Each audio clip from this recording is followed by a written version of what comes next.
Picture this. You're on a school bus going to school in the early morning. You're suddenly stopped by a red light. The railroad crossings suddenly activate at a nearby crossing. What you don't realize, though, is part of your bus is hanging over part of the tracks. You then hear the gate arm slap the rear end of your bus as it comes down. Then you look toward the track and see a 70-mile-per-hour commuter train with no way to stop as it heads toward you. Sounds like quite the nightmare, huh? Well, that nightmare was reality for a bunch of high school students in Fox River Grove, Illinois.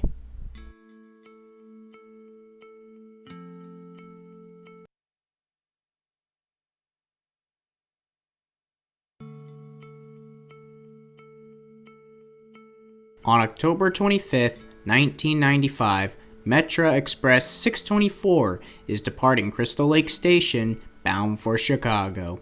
It departs at 7 a.m. right on time. 624 is often known as the Flyer since it skips most stations at over 90 miles an hour as it heads down the Windy City. However, the buses at Crystal Lake School District were not having such morning luck. Most of the buses were departing on time at around 6:15 a.m., but the driver for School Bus 103 that was supposed to run Route 47/155 to Cary Grove High School didn't show up for work, so 54-year-old Patricia Kattenkamp, a safety supervisor, would have to substitute that day. She had prior experience to bus driving, but she was still rather new to this route. By the time she was ready to leave, the bus was already 20 minutes late. It was a rather cold fall morning, so some of the students still waiting outside had to quote-unquote huddle together to keep warm.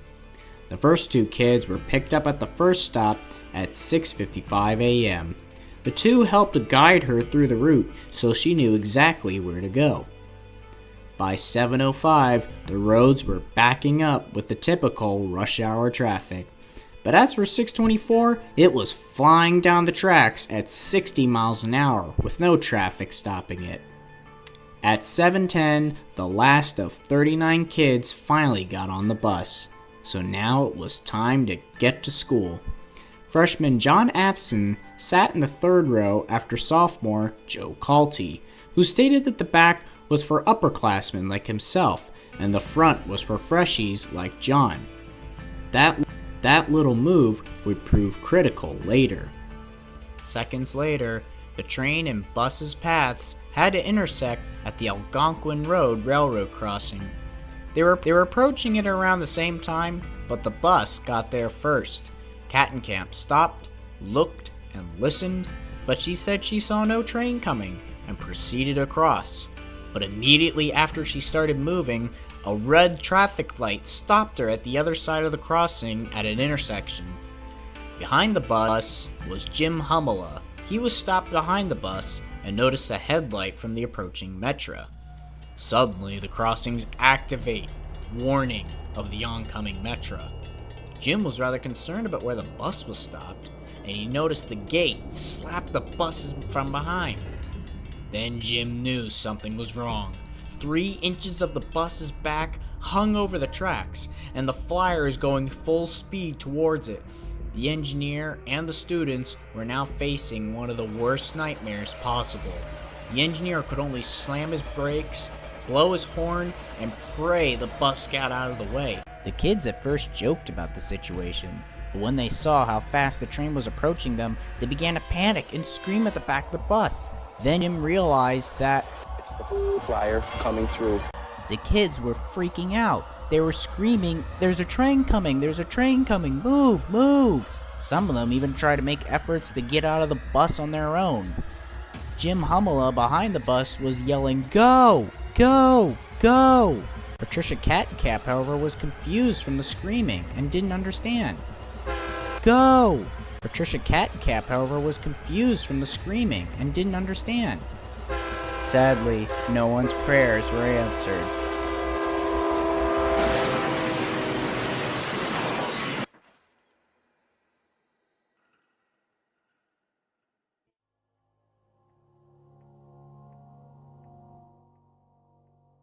Metro 624 T-bones the bus at over 40 miles an hour.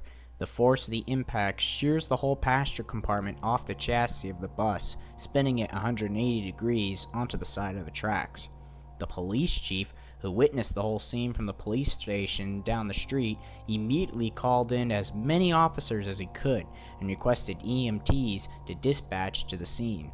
Helen Gretchel, a nurse for the dying, ran out of the nearby coffee shop to help save some of the badly injured students. Rescuers worked frantically to free the students from the mangled wreck of what was once their bus, while anxious parents awaited the news of their kids' conditions. 5 kids died on impact, and 2 others died not long after the impact.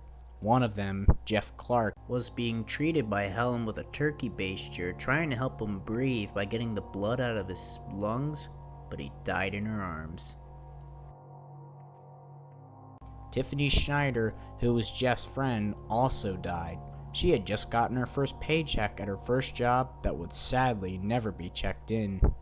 The sophomore, Joe Calty, who told freshman John to sit in the front, also died. He had car trouble that morning, and his decision to tell John to move up practically saved the freshman's life.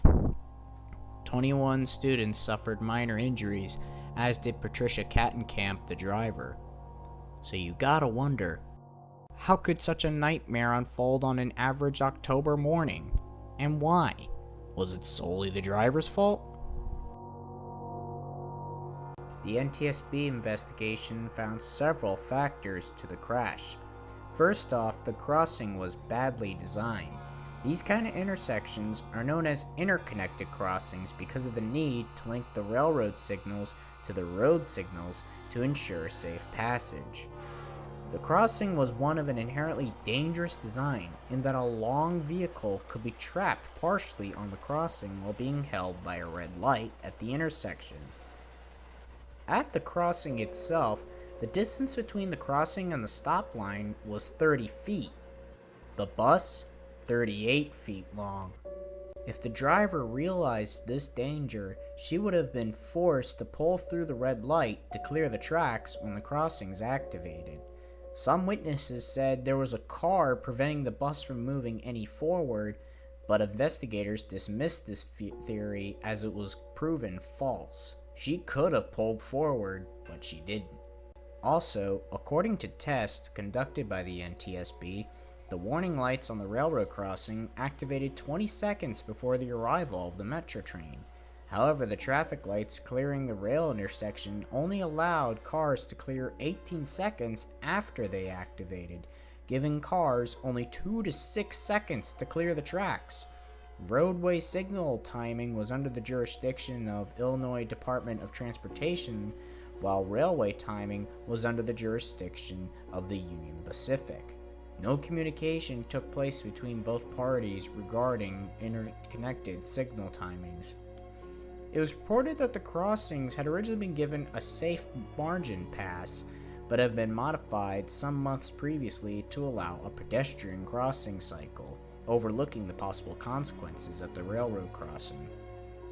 The signal would rest in the walk indication for pedestrians during the morning commute period, but when a train is detected, this interval must be ended, which takes up about 12 seconds of the warning time as the train approached. Pedestrian volumes at this crosswalk were extremely light, according to a survey conducted by the Village of Fox River Grove in May 1996. IDOT traffic engineers responsible for establishing signal timings should have recognized that in this particular case, resting in the walk carries substantial risk and virtually no benefit, and should have not allowed the traffic signal to rest in the pedestrian walk interval. If the traffic signal had not been serving the non-existent pedestrian, the bus would have had a green light 12 seconds earlier than it did, and the collision may have been avoided. In addition, the thumb wheel setting on the crossing processor that determines how long it takes before the crossing fully activates was reduced from 30 seconds to 25 seconds 2 weeks before the crash. Union Pacific officials, however, stated that the new value was still above the FRA's limit of 20 seconds. However, that doesn't excuse the driver from anything. Patricia Kattenkamp failed to properly judge the distance between the railroad tracks and the stop line at the traffic signal across the tracks. The failure of the judgment meant that around 3 inches of the back of the bus hung over the nearest rail, while the body of the metro train extended 3 feet past the rail. All the injuries were sustained during this initial impact. Then, an interesting fact. The NTSB concluded that the traffic signal did turn green 6 seconds before the initial impact, but because Kattenkamp was so distracted by what she presumed was some crisis within the bus, she didn't see the light turn green. It was a final warning that never came through.